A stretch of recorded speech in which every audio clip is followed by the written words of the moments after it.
I want to show you something important when it comes to making art, because I haven't seen this in a lot of tutorial videos, and it's actually quite an important thing.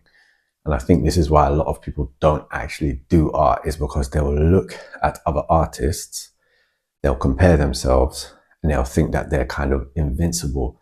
But a lot of artists don't show their process. So they don't show the bits in the artwork where they've hit a kind of wall of like, is this going in the right direction? Have I made a mistake? Or you've made mistakes and you need to correct your mistakes. So this is why it's very important to train your eye, that every artist gets humbled, and also that you can correct it.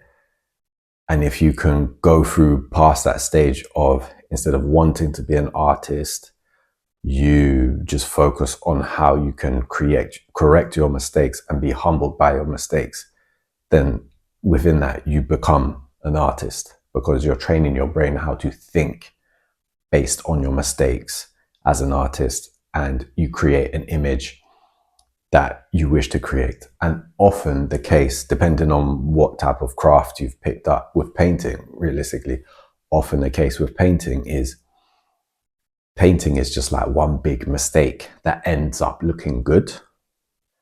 And I'm sure painters out there, if you're listening, that's probably what you would think as well. I think I'm not the only one to think this. It may not look like mistakes to a lot of people, but look, this line is thicker than this line, then this, then this. And what we're trying to do is create a viewpoint. The viewpoint is basically from here in the center of his beard, and it's spreading out. And we're trying to create a kind of, almost like an effect of a room, like an optical illusion for when you actually walk into this room starts to feel bigger because there's this big geometric shape drawing you in that way, rather than a flat image that has a lot of dark and contrast, and that will just make everything shrink. Whereas I'm trying to make everything draw back, so it creates this effect of zooming you outwards into that direction, if that makes sense. There's a lot of mistakes here, probably a lot of people can't see. So this line was a correction of a mistake, and this line also was a correction of a mistake. So now I need to make both of these lines the same, so it has this same kind of gravitational pull into this V shape into the middle of his face. Same as here. Hello. To the video. To your followers. What followers? That's my wife. So I need to basically make each line the same so that it has this kind of symmetrical feel to it. It doesn't need to be perfect. It doesn't need to be exact with like a ruler and all of this. I just want it to somewhat mirror each other. So I need to create this line over here, and then this line needs to be thicker because this line needs to be thicker, and all of these. So I hope you can understand what I'm saying. Like, you're just correcting your mistakes. When I pulled the tape off, I was kind of like, let's see, maybe it's going to turn out good, maybe not, but that's what I got. And then based on my eye, I now have to correct everything that is and that isn't the effect that I'm going for. Also, you can see that there's like some drips here and there, and it's just like, you just add to it. It's just like, that's part of it. Also, there was some black drips there, and it's like kind of just, all right, let's just rub it out kind of thing. But with that now, I will start with that box there.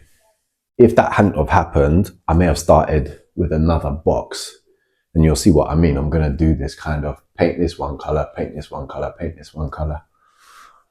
So look at the ceiling. It's a sky, and what I'm trying to do is create this visual effect of the sky coming from here, cascading down into here as well.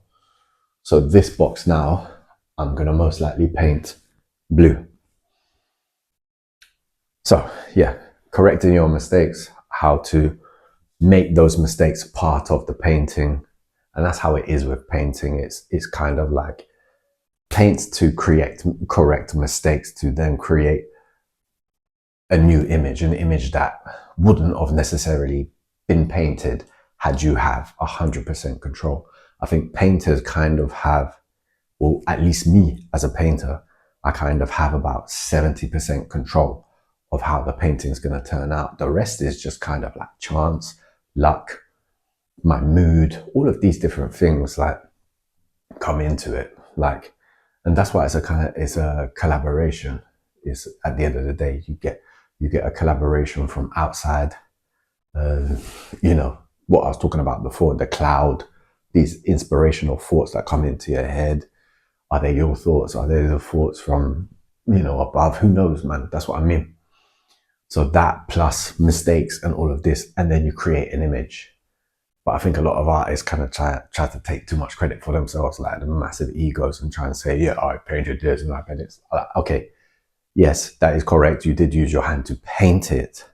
But like what I said at the beginning of the video, a lot of artists don't really mention this side of things, like how much are you as an artist doing and how much is left to chance, like by mistakes, and these inspirational thoughts that come whilst you're painting. It's not even part of your original plan, but whilst you're painting, something just tells you to put that line there like that, and it just so happens to work and work really well.